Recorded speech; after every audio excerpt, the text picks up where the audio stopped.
Did my flight to Alaska get canceled and delayed 24 hours? Yes. So let's cope and talk about books. These are the books that I read in March. I'm finally making this video. I'm sorry about the delay, guys. It's been pretty busy. March was the month where the International Booker Longlist came out, so I did grab 3 of those books just to kind of be in the loop with that. I believe one of those books made the short list, but I will be talking about all 3. Other than that, I think it was a pretty good reading month. I have 8 books here. I'll just get right into it, not waste your time. The first book that I finished in March was The Remembered Soldier by Anjet, Daanje, translated by David McKay. I'm sure I said that wrong, I'm sorry. This was on the International Booker Longlist. It didn't make it to the short list, which I'm so upset about because this was a phenomenal book, guys. This was a 6-star book for me. I thought it was an impressive work. This book basically follows our main character. It's a man who comes back from war with no memory. We're basically in his mind. It's like we're in his psyche. We're with him through every single one of his thoughts, recovering from war and the trauma that it gave him, PTSD, memory loss, delusions, dissociation, out-of-body experiences, depression, anxiety. He has many things to overcome and recover from. He starts off in an insane asylum. Women are visiting him to see if he is their lost husband that hasn't come back from war. Eventually, some woman claims him as being her husband, and we go through this story of love, but also of confusion, trust, and the extent that someone will go to when they're broken. I really like this book because it delves into not just how war affects us, but the long-term effects of how war affects us. And I think this book did an amazing job of it, not only with our main character, who's a man that went into war and came back out of war with memory loss, facing so many difficulties, but also of family and wives and children and friends.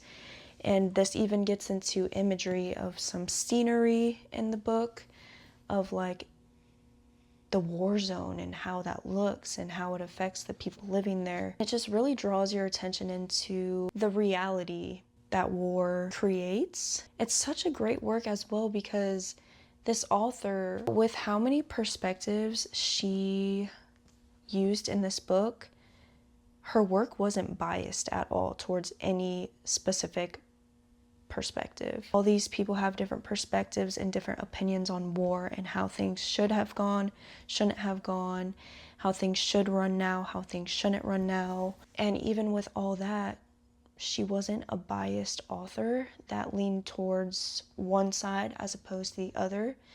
She just simply stated facts, and the focus was on the devastation after war. It wasn't on what war is and how we should deal with it and anti-war, pro-war. It was war happened and this is the consequence. And I really appreciated that in this work, and I think that's what made it so impactful to me, that anyone can really get into this, come out of it aware of what really happens and with a sort of understanding and empathy towards people who have gone through it. And also finished reading it and we're still left thinking about it. And that's why I think this book should have been on the long list or on the short list. To me, it was like reading a psychology book because there are so many mental illnesses presented in this book, and it's really delving into his way of thinking and his mental and physical state and just how that affects every single aspect of his life. I would say you guys should read it. Even if you don't think you want to read anything about war, this book is still very interesting. Despite the length of it, I wish there was a sequel. The next book, Circe by Madeline Miller. Guys, when I started reading this book, I was like, whew, man, I can just sit back, relax, read this book. Everything's gonna be laid out for me, easy read, don't even need to annotate. I was so wrong. This book was phenomenal. Another powerhouse of a book, mainly directed towards females. I don't know why I thought it would be different, because I've read The Song of Achilles by Madeline Miller, and it was also a phenomenal book. I've seen this book described as female rage. I would describe it more as female power. It's about a young lady who's overlooked and underestimated and rises above all that despite all odds. So it takes us through the life of Circe, born into immortality, but faced with the perspective of the mortals and the immortals. How fulfilled the mortals' lives seem compared to the lives of the immortals. She kind of goes through that character development of realizing that and making up her person with the conclusion that she comes to. She's underestimated, she's overlooked because she has this hidden power that she hasn't discovered yet.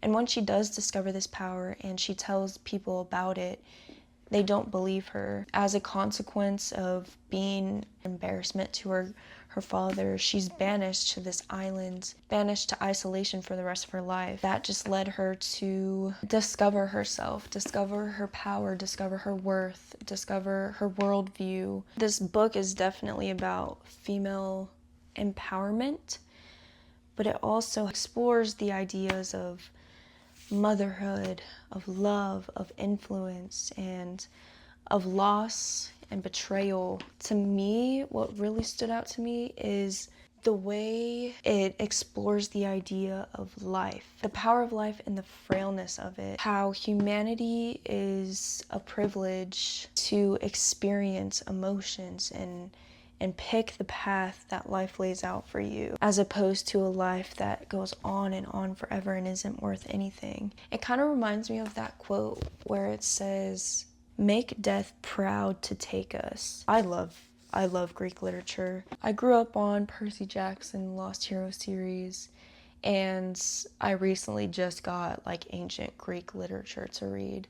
The Theban plays, Medea, the Epic of Gilgamesh. So I really do love Greek literature. If you're a big lover of Greek literature, I would highly recommend Circe, as well as her other book, The Song of Achilles. What I talk about when I talk about running, by Murakami. This book, I was expecting something philosophical, something metaphoric to answer the motivation behind why he wrote Kafka on the Shore. That is my favorite book, and it's a book about a boy running away. So I really thought this was gonna be like explaining the ideologies and the philosophy and the metaphors that came from that book. What I wasn't expecting was that Murakami actually was a runner. This is a memoir about him talking about his experience running and how that changed his life. So obviously it wasn't up to the expectation that I had set for it, but it still proves to me that Murakami is still one of my favorite authors. There was a point in this book where it took a restless turn, where Murakami wasn't confident in his abilities as a runner and had his anxieties and was restless and antsy. And me as a reader became a restless, antsy, anxious reader. At first I didn't realize it. I was like, man, I had to get up, I had to walk around, I had to just let my mind rest for a little bit. I was like, man, am I getting bored of this book? Do I like this book anymore?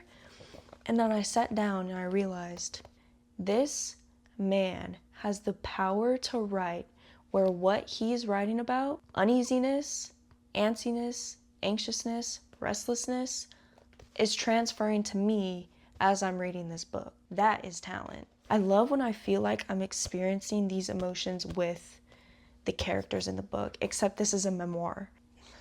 So, that's the reason why I really love Murakami's writing, and also the fact that I feel like we're just on the same page and I get what he's trying to say. I sat very satisfied with this book. It was very refreshing how frank and honest and straight to the point he was. It wasn't like, his other works where it's a metaphor, it's philosophy. You kind of had to think and figure it out yourself. And just learning about him and kind of seeing his philosophy and how that sprinkled into his different works, I started running because of this book. I actually want to go through it again and even get to like the specific songs he listened to when he was running and listen to those songs while I'm running as well. If you're a Murakami fan, I know he's controversial with the way he writes his female characters. I don't overlook it, I notice it, but it's just so small in comparison to like the connection I feel. If you do like Murakami's writing, this book is definitely a different perspective of him, being so frank and honest, not speaking in codes kind of thing. You might enjoy this and you might be inspired to run, just like I was. Finishing what I talk about when I talk about running, and I opened up to Letters to a Young Poet by Rainier Maria Rilke. Just based off of the look of this, by the feel of this, I was really expecting something like The Sorrows of Young Werther by Van Gogh. And when I opened it up and started reading it, I was struck with a familiarity between this and the Screw Tape Letters by C.S. Lewis. But instead of advice to a believer, this is advice to a writer. It is what the title says. It's Letters to a Young Poet by an experienced writer. So it has a lot of tidbits of information in here about writing, tips, and things like that. The Letters to a Young Worker, the story at the end really confused me. I had no idea what was going on there, to be honest. I really didn't understand it, but the Letters to a Young Poet were pretty good. I've heard a lot of people say, like, read this if you need inspiration on writing or need to get started with writing. And after I read this, I didn't have this inspiration to write right away. I kind of just took it and I was like, yeah, okay, that makes sense. And that's all. I will definitely one day go back and look at the things I've underlined in here, see if it still applies to me or if I can learn from it again. But yeah, this was an okay book. I think it's pretty average, maybe like a 3.5. On Earth as It Is Beneath by Paula Maia. This author sounds so familiar. I feel like I've read from her before, but I'm not sure. Or maybe it's just the fact that it's a Charco press, and I have one other book from that publishing house, so it's just like the feeling of the book that is making me think I've read a book by this author before. I'm not sure, but that author just sounds familiar. Anyways, this was another book on the International Booker Longlist, and it actually made it to the shortlist. This book is basically about a set of prisoners that are taken to a penal colony, and the leader of the penal colony kind of goes insane, and every full moon he sets free some men with the opportunity to escape, but there's really no possible way to escape, and he just hunts them down. At first when I finished it, I was like, why did this even make the shortlist? But then when I really thought about it, I think the reason why is because although the topics that this book touches on are pretty common topics, it was just so unique. The way it approached these topics made it stand out. You'd have to read the book to understand what I'm getting at, but I've never read a book quite like this, where it explained a topic with this premise. The topics that it explores are becoming what you surround yourself with and the consequences of being inhumane. There's definitely been, other books that have talked about those ideas that have stuck with me more than this book. But again, I think it's just because of the unique way that those topics were approached. That's why this book made it to the short list. It was pretty average. I think I rated it maybe a 3. Yeah, it was pretty good. The next book I read was Heaven by Mieko Kawakami. The only other book that I've read by Kawakami was All the Lovers in the Night. And just from that book, she was already one of my favorite authors.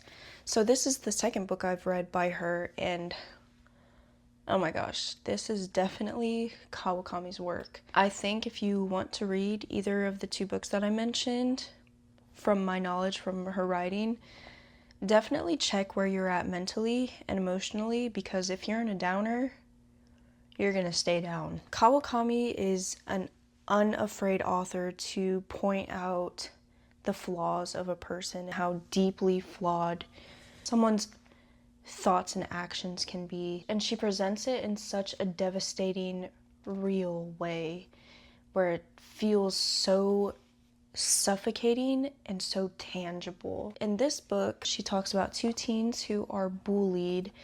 One of the teens, the girl, she's bullied for something that she stands for, something that she can change. And the boy is bullied for something that he was born with, something that he can't change. So it really dives into their different perspectives on this bullying. And this girl's perspective is for the message that she's trying to send out, for what she's standing for is worth the amount of bullying that she suffers. But for this boy, he doesn't understand why he's being bullied. Well, he gets why he's being bullied, but he doesn't want to be bullied. He was just born this way. He's not choosing to be bullied. He would choose to be normal if he had the option. Eventually, these two characters become friends, and that's when a lot of discussion about this bullying makes us the person that we are, and this bullying is worth it in the end. And those are the ideas that the girl presents, and the boy is taking these ideas and trying to apply it to his life to find if it fits anywhere in his own ideologies. And it just presents such contrast. This bullying is extreme. Like, it reminds me of the case of, what's her name? Junko Furuta. It reminds me of that, and that case is awful. I don't recommend looking it up. This book gave me those vibes, and the bullying was atrocious. Like, it made me sick to my stomach, and just thinking about it is making me tear up a little bit. This bullying should not be acceptable for anyone, no matter what their stance is, no matter what message they're trying to portray. Like, humanity should not be acting like a vile creature. I think, to me, mainly what it really spoke on was that things from completely opposing perspectives can be right, but when it's sharpened to such intensity is when it can become wrong. It was a hard read, a very, very hard read, but incredible writing. This is something that will kick you down and keep kicking you down, and will peel back layer by layer how evil a person can be if we let that happen. Show every single dark side of a person's mind and show it to where it's tangible. Still, after reading this book, Kawakami is one of my top favorite authors. It was a great book, but if you can't stand bullying, I don't recommend it. It's like she had this topic on her mind. She probably had bullying on her mind, and she wrote about it in such an intensified and exaggerated but could become real way, where as the reader, you're reading it and you're suffocated, and you can't believe that someone would do something like that. But with those big emotions that you're going through while reading this book, it just intensifies her message that she's trying to portray. And that's, start with this, you could get here.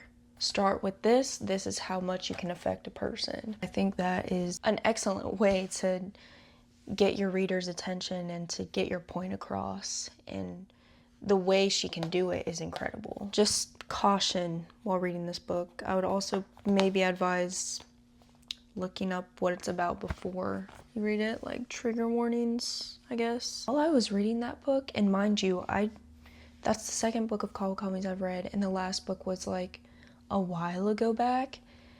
But while I was reading that book, her Instagram post popped up on my Instagram feed announcing her new book, Sisters in Yellow. I just thought that was really interesting.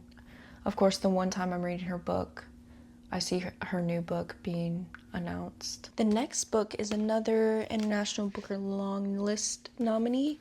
It's The Wax Child by Olga Ravn. I was looking for like the perfect opportunity to read this book, because doesn't this book look dark and eerie and spooky? And also reading the back, it gives those vibes as well. So I really wanted to like stay up late one night and just binge this book and be spooked the whole night. That didn't happen. I ended up reading it sometime in the evening. When I started reading it, I was quite disappointed. It reminded me of a book that I DNF'd, and it's called Madeline is Sleeping. I DNF'd it because it felt like a wet lucid dream, and I felt extremely uncomfortable. The imagery in my head was way too weird. The Wax Child just felt like a lucid dream, and I didn't necessarily enjoy it that much. And also I feel like the message that it had, I had no idea what it was talking about until the very end, and I don't like that. I would rather gather the emphasis on what this book is saying and then explore it with the progression of the story. And this was just like, what am I reading? And then the end is like, boom, this is what we're trying to point out. And then I was like, what? So like, why did I have to read that whole book? Yeah, I was kind of disappointed with this book. I just don't think it's my type of book to read. I think a lot of other people will enjoy it, but I don't. I would be surprised if it makes it on the short list. I'm not sure if it did, so I'd have to look into that. But yeah, if it made it on this short list, I would honestly be disappointed. It pulls a lot of information from, though, witch trials, the Salem witch trials, and other witch things, and it's kind of a collection of those and makes up a story. And it talks about like the societal pressures and hypocrisy, but it doesn't really touch on that. It just like lays out the story and doesn't really go deeper than that. It's just a telling of these women who are accused of witchcraft and how that goes on to the end, to their executions, I believe. That's what I gathered. It was an okay read. I don't know, I was expecting something different. I'm really interested in the Salem witch trials, especially after reading Slewfoot by Brahm. And this book just didn't really hit it for me. It left me more confused than enjoyment. That's The Wax Child by Olga Ravn. Life Among the Savages by Shirley Jackson. I have never laughed so much in my life from the first 30 pages of a book. Shirley Jackson's writing is hilarious. There is just something about the way she writes. It's like she takes the most mundane, most relatable story and turns it into the most funny grand adventure. I just appreciated it more because although it's such like an entertaining, funny read, you still had to think. Just the format of her way of writing is so clever. I wonder what it would like to be friends with her, to hear her sarcasm. It's like sarcasm I've never like heard from a real person before. I really enjoyed it. It was so funny. I think my favorite character or my favorite kid of hers is Sally. Sally is so goofy. Like, what in the world is wrong with this child? I want a Sally as my own child. I think it's Sally. I don't know, she's like the weirdest child. But yeah, I really enjoyed this book. It is basically just about life among her children and taking everyday situations, turning them into a story that's entertainment for us. And she did a great job of it.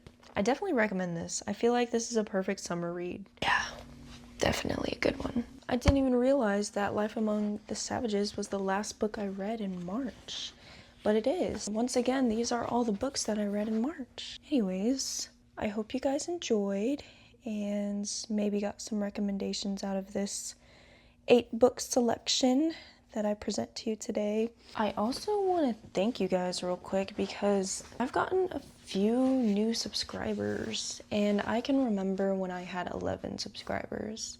I think I have 29 right now. I mean, that's not a big number, but the jump from 11 to 29 is kind of crazy to me. And the fact that I really don't know any of you is also crazy. So thanks for subscribing and being supportive and listening to me ramble about unimportant things sometimes.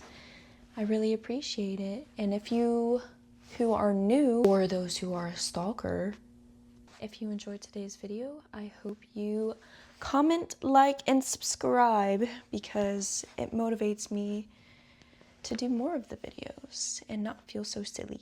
So again, thank you guys, and let me know your thoughts on the International Booker shortlist and longlist and whoever won. I've heard very mixed reviews about The Wax Child, and I'm curious to hear yours.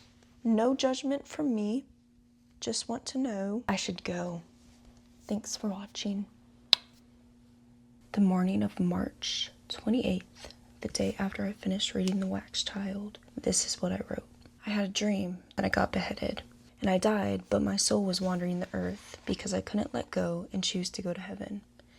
I remember telling Mom and Dad my last request, telling so-and-so I love them, and after my head got chopped off, I was still talking, saying to tell Olivia, my sister, that I love her. I remember I didn't feel any pain from it, and I remember Mom and Dad watched, and after it happened, Dad stood there for a second, and he was holding himself together really well, and then walked away. And that's all I remember. That was my dream about being beheaded and my soul wandering the earth.